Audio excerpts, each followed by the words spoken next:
कल जो पढ़ा है बेटा कोई डाउट्स है? No sir. तो अब हम बात ये करने वाले थे ना कि जो भी कंपाउंड टेट्रा से ज्यादा है, टेट्रा से ज्यादा, जो भी कल मैंने बताया कि ये जो अभी आपने विधि पढ़ी, इस विधि से मोनो डाई ट्राई टेट्रा, यानी कि एक सेंट्रल एटम अधिक से अधिक 4 लोगों को जोड़ सकता है। तो मैंने कल दिखाया आपको, फिगर दिखाते कि अगर एक को जोड़ रहा है तो मोनो कंपाउंड बना रहा है, 2 को जोड़ रहा है और 4 लोग को जोड़ रहा है, और उन तक की व्याख्या हम इन सब रूल से कर लेंगे। लेकिन अगर एक परमाणु 5 लोग को जोड़ रहा है या 6 से ज्यादा, तो अब वो क्रमशः पेंटावेलेंट, हेक्सावेलेंट, हेप्टावेलेंट, ऑक्टावेलेंट और नोनावेलेंट और डेकावेलेंट का फॉर्म होगा। ठीक है? Yes sir. तो पहले तो आप इसमें एक शब्द पुनः रिपीट कर दें। अकेले जो जोड़ रहा है उसे कहा जाएगा केंद्रीय परमाणु, यानी सेंट्रल एटम, और उसके साथ जो लोग जुड़ रहे हैं उन्हें बोला जाएगा कंबाइनिंग एटम, यानी संयोजी परमाणु। ठीक है? ये है सेंट्रल एटम, ये कौन है? कंबाइनिंग एटम, यानी इसे कहेंगे केंद्रीय परमाणु। आपको समझाता हूँ, और इसे कहेंगे संयोजी परमाणु। ठीक है बेटा?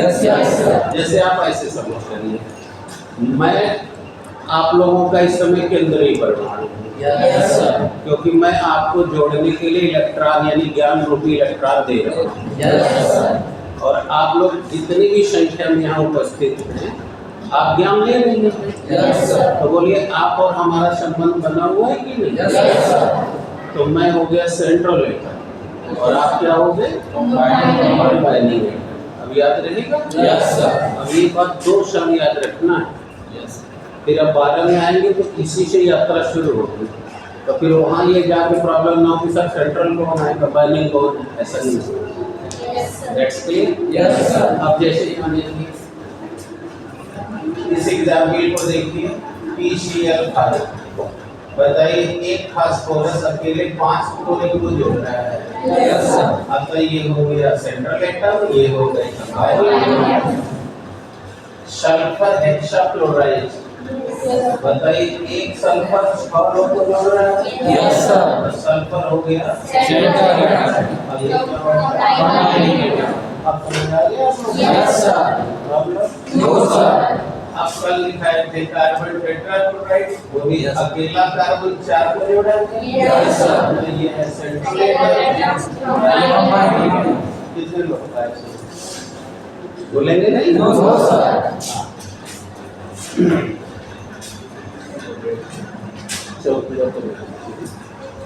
अब बोलो प्रॉब्लम। कितने लोग समझ गए? सबको क्लियर हो गया? अब हम यही बात कह रहे हैं कि जो सेंट्रल एटम है, राइट है, अगर वो कंबाइनिंग एटम 4 से ज्यादा जोड़ रहा है, उसी को मैं कह रहा हूँ पेंटा, हेक्सा, हेप्टा, ऑक्टा, नोना, डेका। 10 जोड़ देगा तो डेका, 9 जोड़ेगा नोना, 8 जोड़ेगा 7 जोड़ेगा हेप्टा। तो सेप्टा इनऑर्गेनिक कंपाउंड के लिए कहा है, राइट है? वो एलिमेंट में जब नामकरण हो रहा है तब के लिए। अब सही हो गया? तो बेटा इनका कैसे एक्सप्लेनेशन होगा? तो इसका एक्सप्लेनेशन देने के लिए 2 वैज्ञानिकों को मान्यता दी गई है, एक शगडन के कॉन्सेप्ट को और एक सिजवी के कॉन्सेप्ट। तो अब जब भी कोई कंपाउंड टेट्रा से बड़ा होगा तो उनका इलेक्ट्रॉन डॉट स्ट्रक्चर आपको दोनों से दिखाना पड़ेगा, सिजविक से भी और शगडन से। क्लियर हो गया? तो हम लोग इससे हेडिंग को डाले होंगे ना, शगडन और सिजविक का सिद्धांत।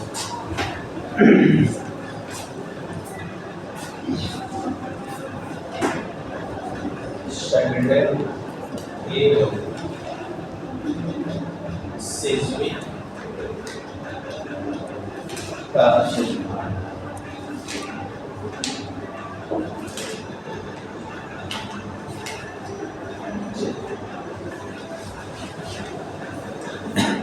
लिखो बेटा, conception of sovereign and seismic. Conception of sovereign and seismic.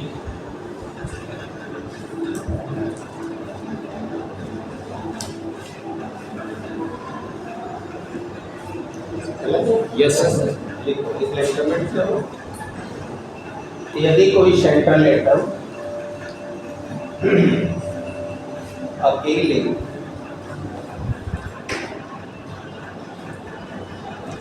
5, 6, 7, 8 अथवा ज्यादा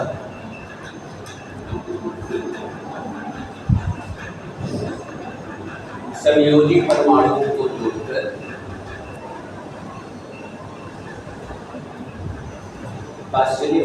संयोजी परमाणुओं को जोड़कर, ठीक है, यौगिक बनाता है, तो उनके electron dot structure, electron dot संरचना की व्याख्या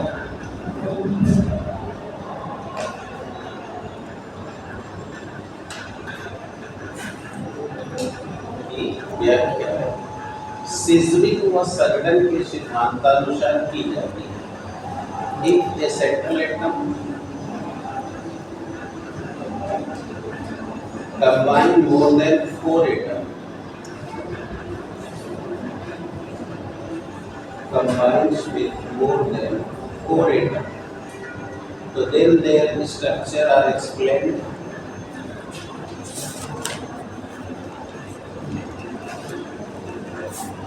according to Sheldon and Sisley. According to Sheldon and Sisley. हाँ, सबका क्लियर हो गया? Yes sir. अब हम पहले सर्वेन बताते हैं, फिर सिस्मिक बताते हैं।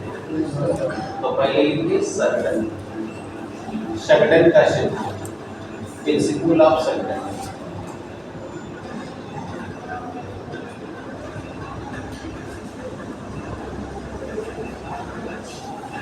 अब सुनिएगा तब लिखिएगा।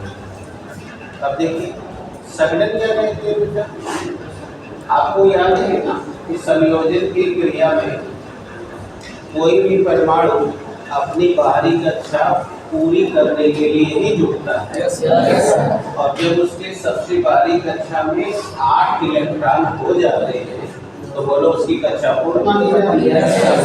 ये तो सबको और इसे हम ऑक्टेट लॉ यानी अष्टक नियम कहते हैं। ये तो सभी को आता है, तो वही तो काम करता है।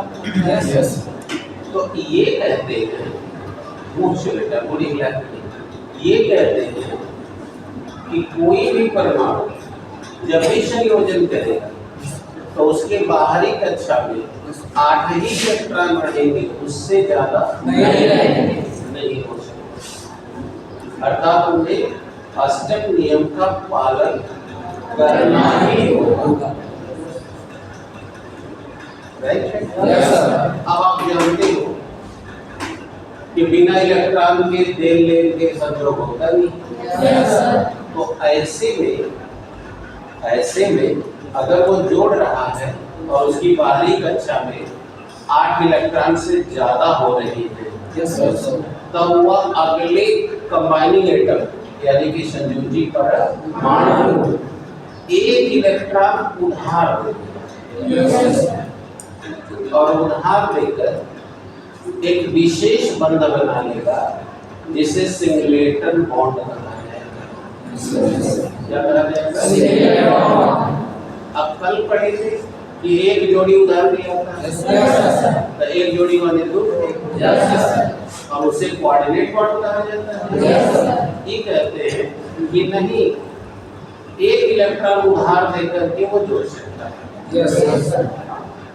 लेकिन 8 से ज्यादा नहीं। और चूंकि उधार दिया तो अगर जोड़ी दिया होता तो फुल एरो मांगते, कल बताया तो पूरा तीर मांगेगी, लेकिन ये दे रहा है एक इलेक्ट्रॉन उधार, इसलिए आधा तीर से दिखना है। यही सर्किट का बोल है। आ गया बात? तो अब आप लिख लो। और क्या बोला, अगर पोरली कम समझ में आया तो अभी मैं रिप्रेजेंट करूंगा तो पूरा समझ में आ जाएगा। जिसको बहुत लोग को तो आ गया है, ऐसा उनका चेहरा दिख रहा है कि कुछ डाउट में है, तो अभी दिखाऊंगा तो क्लियर हो जाएगा। तो पहले जल्दी इसमें ऐसा करो। शंकर के अनुसार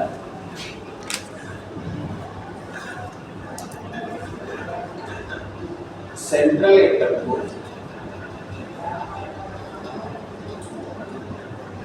संयोजित के समय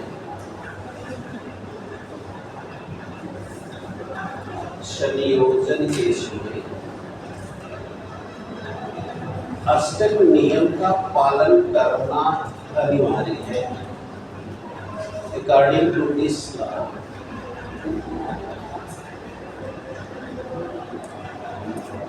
it is compulsory to follow the octet law to the central atom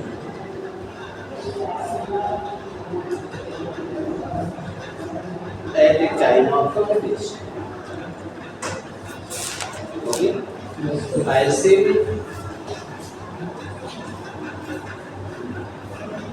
उसके बाद एक अच्छा यदि 8 से ज्यादा इलेक्ट्रॉन होते हैं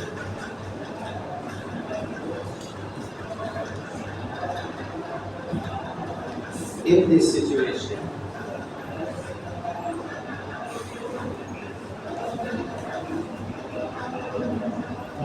if the number of electrons are more than 8 in the central atom. Okay? Yes, sir. 8 से तो एक इलेक्ट्रॉन उधार देकर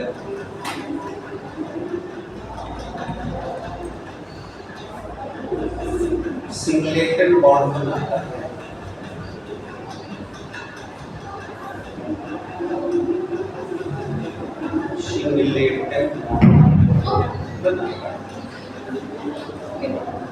चलिए ठीक है, सिंगलेटेड bond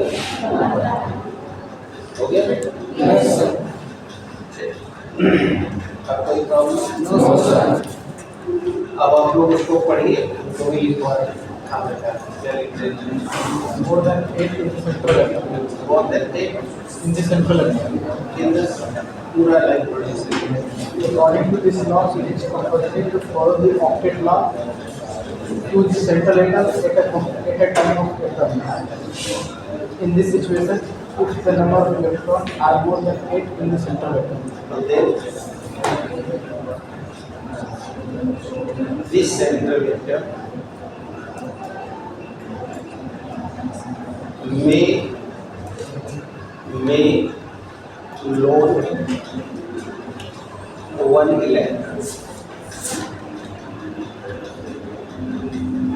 and form a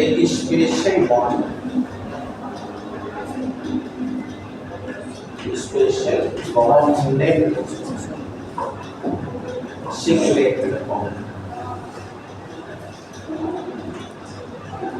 and it is represented by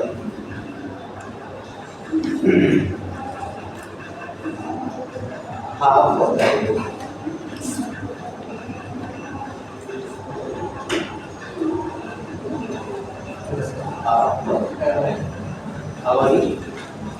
अब सब लोग लिखिए। अब जिसको थोड़ा मोड़ा कहीं भी प्रॉब्लम है हम बोर्ड से देंगे।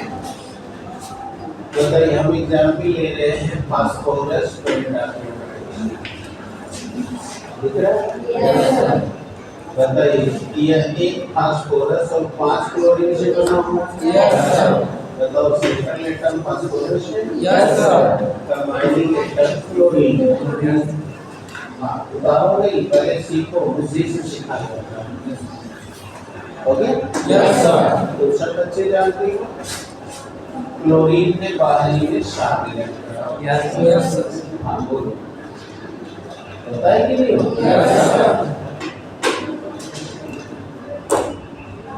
ये तो सब जानते हैं कि फास्फोरस 5वें समूह में आता, इसके बाहरी में 5।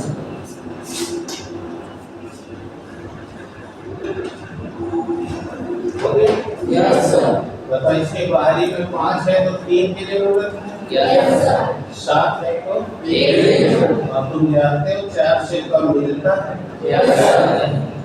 तो बताओ, इन दोनों में तो कोई त्यागने को तैयार नहीं है। तो कल पढ़ाया गया, परसों पढ़ाया गया कि वहाँ साझा है। तो देखो, इसने एक इनको देकर इनका 8 पूरा करा दिया। देखो, हो गया पूरा।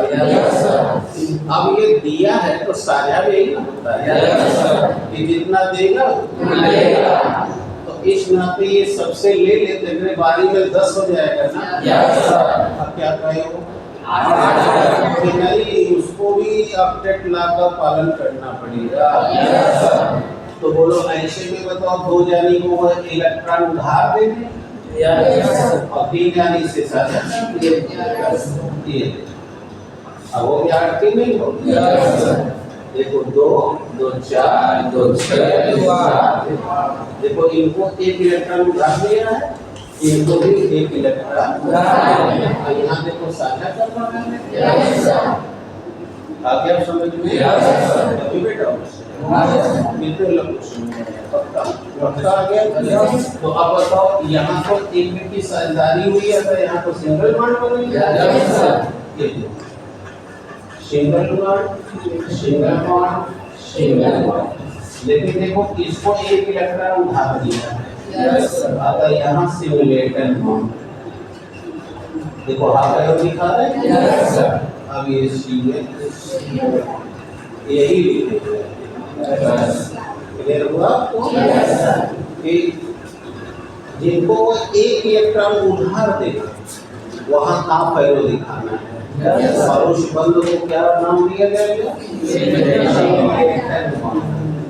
Simulated bond. और कैसे दिखाना है उसे? हाफ एरो से। जैसे कि क्वांटम संख्या में इसकी क्वांटम संख्या भी जाते हैं, याद आया ना? Yes sir. अब कोई प्रॉब्लम? No sir. अब और सेजनी का लेते हैं। अब ये बना के मिटाएंगे ना, नीचे लिखना पड़ेगा सेजनी के अरे शगडन के अनुसार, क्योंकि वैज्ञानिकों ने इनके और उनके दोनों सिद्धांत को मान्यता दिया है। अतः जब भी पेंटा हेक्सा हेप्टानोमेटिक आएगा, उसके कितने डायग्राम बनाने पड़ेंगे और लिखना होगा कि संदर्भ के अनुसार है ये सीधी।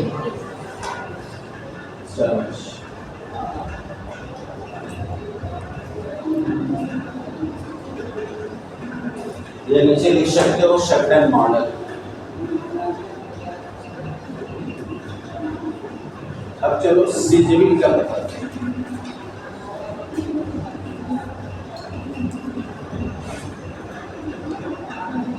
कभी तुम नोट कर लो बेटा सीजवी को, कभी करना बाद में बना लेना। This lie states that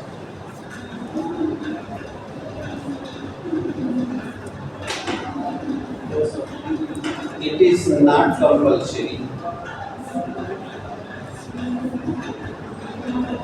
for the central atom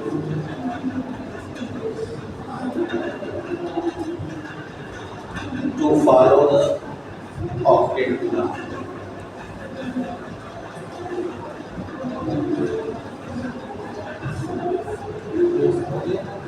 Central atom can have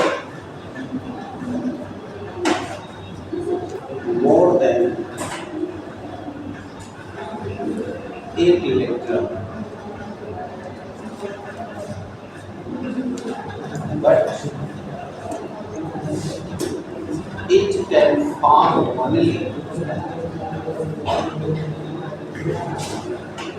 electrovalent bond,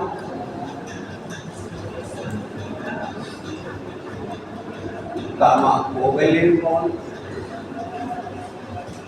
or coordinate bond.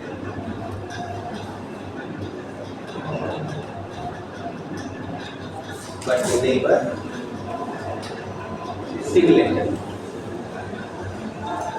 हाँ चलिए अब आप लोग सुनिए मैंने क्या इनको लिखवाया तो वही आपको भी लिखना है।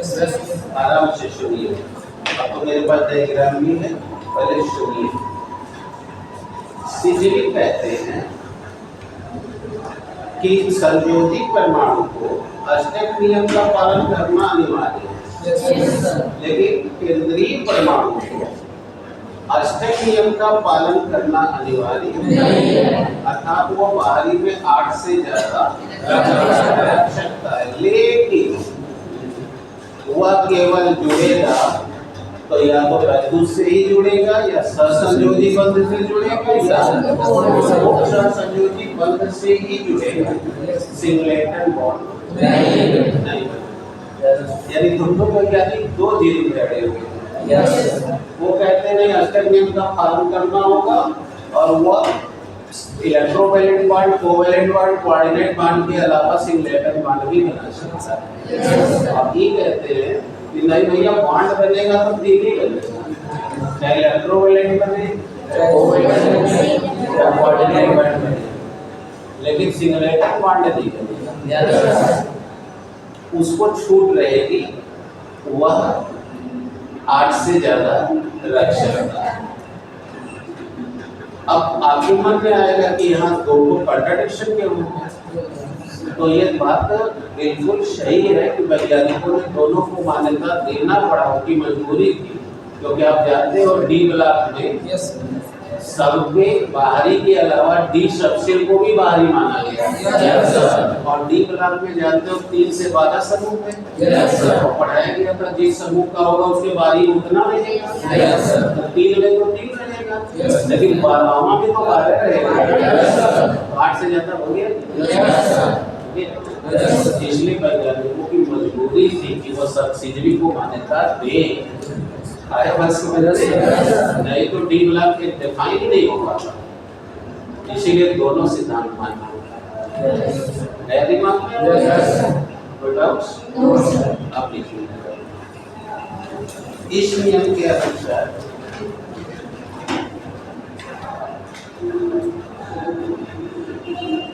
सेंट्रल एटम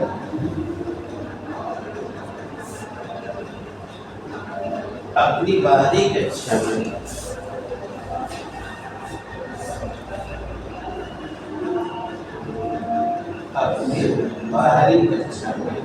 आठ से ज्यादा इलेक्ट्रॉन रख सकता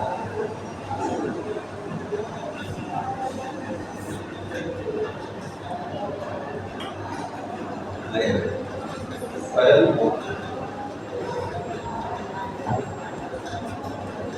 परंतु वह केवल विद्युत संयोजी बंध, सहसंयोजी बंध, गामा देखिए, और संयोजी बंध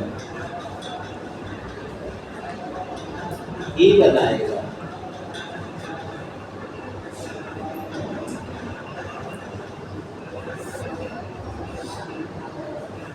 संयोजी बंध ही बनाएगा। That's clear? समझने के लिए क्या कहना है? Yes. संयोजी ही बनाएगा। सिंगलेटन बॉन्ड बनाएगा। सिंगलेटन बॉन्ड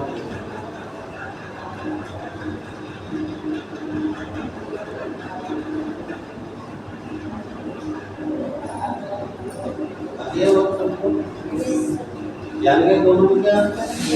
सिर्फ एक संगठन को आष्टक नियम पालन करना पड़ेगा, चाहे वो सेंट्रल हो चाहे कंबाइनिंग हो, लेकिन सिजलिक में सेंट्रल एटम को छूट है, वो 8 से ज्यादा और मैंने आपको तर्क भी दे दिया कैसे मानना पड़ेगा। कोई डाउट? अब आप लोग ये बना लिए हो तो मैं थोड़ा इसके साथ छेड़छाड़ करूंगा, नहीं तो आगे फिर आपको बनाना पड़ेगा। अब आप बताइए, अब समझ भी गए होंगे मैं क्या छेड़छाड़ करने वाला हूँ। कि अब इसको तो छूट है कि 8 से ज्यादा यस सर, तो बोलो अब ये इनके साथ भी सारा तो अब बताओ, अब यहाँ सिंगलेट मार्क 5 तो सिंगल मार्क हो जाएगा, और अब ये संगठन नहीं किसका मॉडल आ गया, तो आपको तो अलग बनाना है। ये सुनना तो हमको है या वो ही तो ना हो, तभी ये बनाना ठीक है।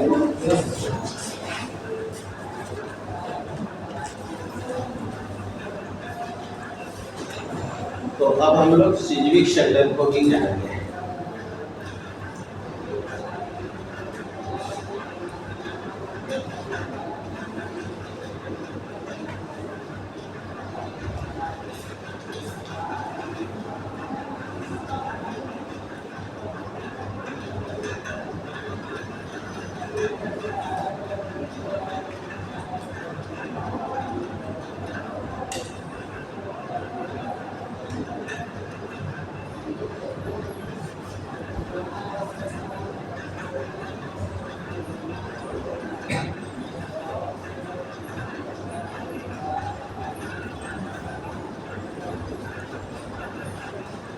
ठीक है,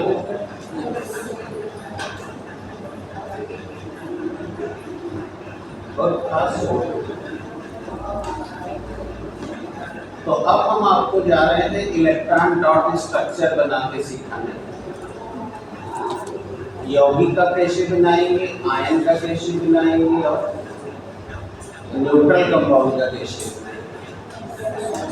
तो चलिए अब इलेक्ट्रॉन डॉट स्ट्रक्चर, यानी अब आपके दिमाग में पूरा कॉन्सेप्ट रहना चाहिए। सिग्निफिकेंस का, सर्टेन का, इलेक्ट्रोवैलेंसी, कोवैलेंसी, कोऑर्डिनेट।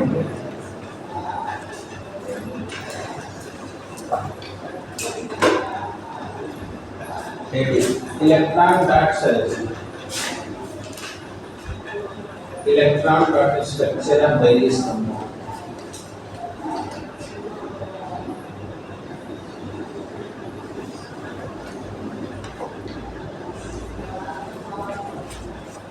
अभी केमिस्ट्री का पेपर हुआ था तो उसमें पढ़े होंगे इलेक्ट्रॉन में दूर रचना बनी। तो जितना पढ़ा है तो उसमें से लिया। देखिए इलेक्ट्रॉन डॉट स्ट्रक्चर,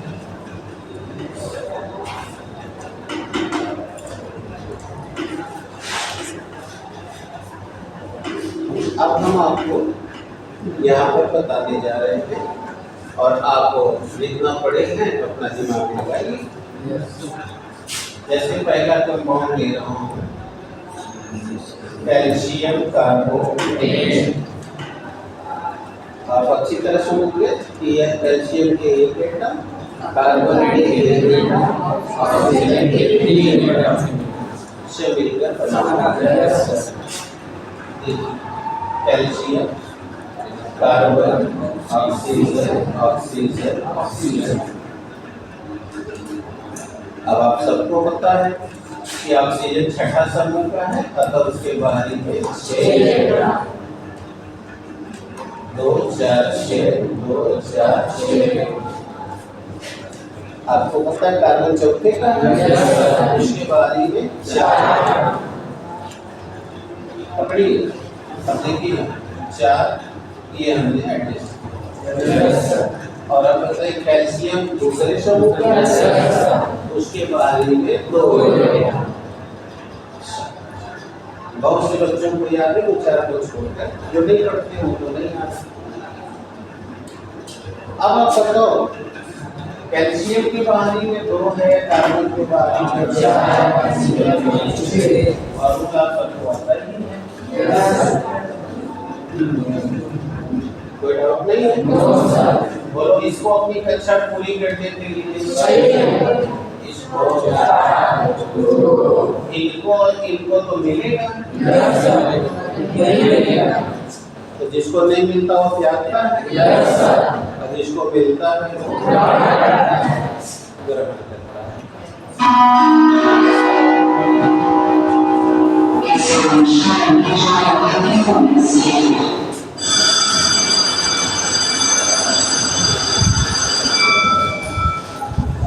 ये देखिए मैं एडजस्ट कर रहा हूँ। क्यों ऐसे किया बताऊँ कभी? क्लियर हो ना? यस सर, बताओ इनको दो चाहिए, इसलिए दो इनको ओके। यस सर, और इसके आठ हो यस सर, चाहिए कि ये दिया है तो लेगा भी। यस सर, अब बताइए इसमें दो लिया तो चार और दो छह हो गए। यस सर, तो इसलिए एक अब जब करेंगे इन्होंने अलग दो किया यस सर, तो ये कक्षक में दो से ज्यादा हो नहीं सकता। यस सर, तो अब ये देखो एक इनसे शेयर भी है और एक इनसे, बोलो इसके भी आठ हो गए। यस सर, देखो दो दो चार, चार और दो छह दो। लेकिन इसके देखो ये एक दिया है तो इसमें एक लेगा भी यस सर, नहीं लेगा। मिलेगा। बोलो इसके भी साथ ही हुए ना। यस सर, और ये भी दो दो चार दो छह सात हुए। यस सर, अब तो कैल्शियम तो नहीं मिलने वाला, नो सर, तो इसलिए अपना एक इनको दे दिया और एक इनको दे दिया। अब बोलो आठ हो गए कि नहीं? यस सर, अब इसने त्यागा है तो बताओ ये दो इलेक्ट्रॉन का धनी हो गया। यस सर, यानी इलेक्ट्रोमाइग्रेसी आ गया है। यस सर, बोलो यहाँ दो की शेयरिंग है, यहाँ एक ही शेयरिंग है, यहाँ भी एक ही शेयरिंग है। एक एक इलेक्ट्रॉन की सरकारी जरूरी है। यस सर, एक की सरकारी से सिंगल बॉन्ड होता है, लेकिन एक कर जाए यहाँ है और एक कर जाए यहाँ। बताओ ये पूरा का ड्रगन दो का थ्री हो गया। यस सर, तो देखो इसमें कोवैलेंसी भी है और इलेक्ट्रोवैलेंसी भी है। आ गया? यस सर, अब हम यहाँ पे लिखेंगे where dot is the electron of oxygen। सबको पता है? Yes sir, cross is the electron of carbon और बोलो sphere is the electron of oxygen। समझिए डॉक्टर? यस सर, अब बताइए कहाँ लिखे? नो सर, अब मैं आपको काम दे रहा हूँ तो घर से आप करके आएंगे, नहीं आएगा यहाँ बताइए। Nitric acid, sulphuric acid, hydrochloric acid, yes sir, और सल्फ्यूरस एसिड, इनका इलेक्ट्रॉन डॉट स्ट्रक्चर बना के आएंगे। गलत या सही। पढ़ोगे? Yes sir.